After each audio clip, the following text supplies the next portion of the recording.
Moi, je suis franco-marocaine. J'ai fait une demande de la nationalité française, puisque je suis arrivée à l'âge de 8 ans. Et je l'ai eu à l'âge de 25 ans, la nationalité française. J'ai fait toutes les démarches. Et j'aime profondément ce pays. Et je pense que tout mon engagement au quotidien prouve mon allégeance à ce pays, qu'est la France. Je le défends. Je défends son histoire, son patrimoine, sa culture, etc.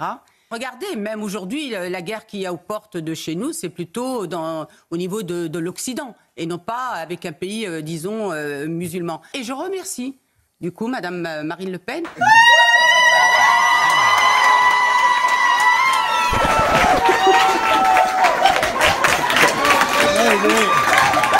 Bon, vous appréciez en tout cas, vous, cette clarification, voilà. Elle vous paraît, voilà. Elle me paraît bienvenue, parce que je crois qu'en ce moment, dans notre pays, on n'a pas besoin de cliver encore plus. Et soit on est dans être Français à part entière, ou soit des Français à part. Et je crois qu'aujourd'hui, c'est une vraie question.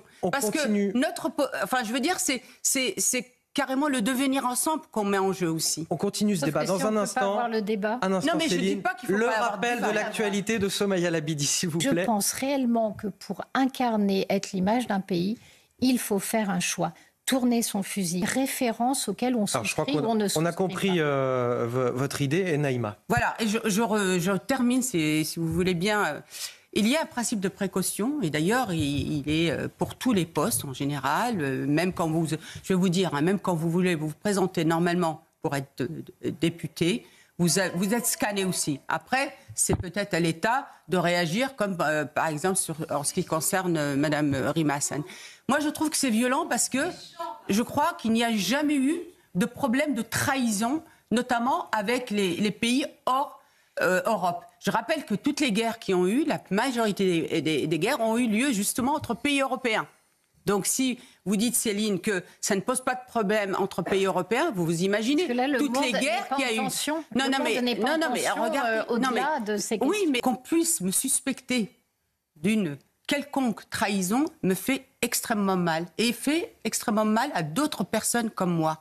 Il y a déjà dans notre pays ça concerne beaucoup de personnes. Oui, parce que de toute façon, 3,3 millions. Voilà, c'est pour ça que je parlais d'une question épineuse quand on a commencé. Oui, le principe de précaution existe dans notre pays. On est scanné.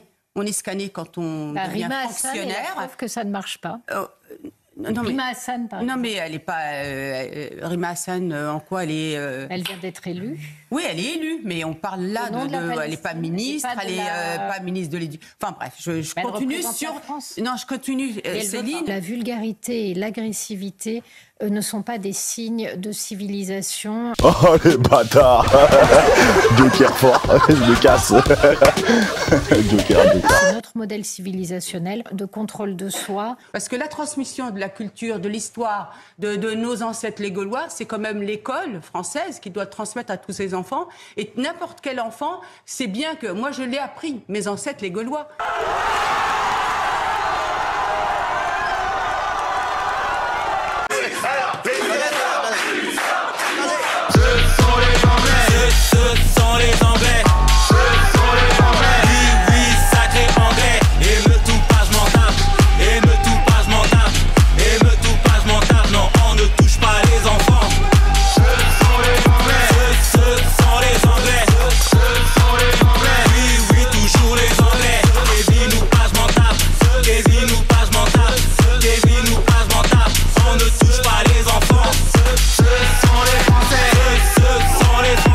Ce sont les Anglais de Nicolas Malone, disponibles sur YouTube et Spotify, iTunes, Deezer, l'hymne de la France des émeutes.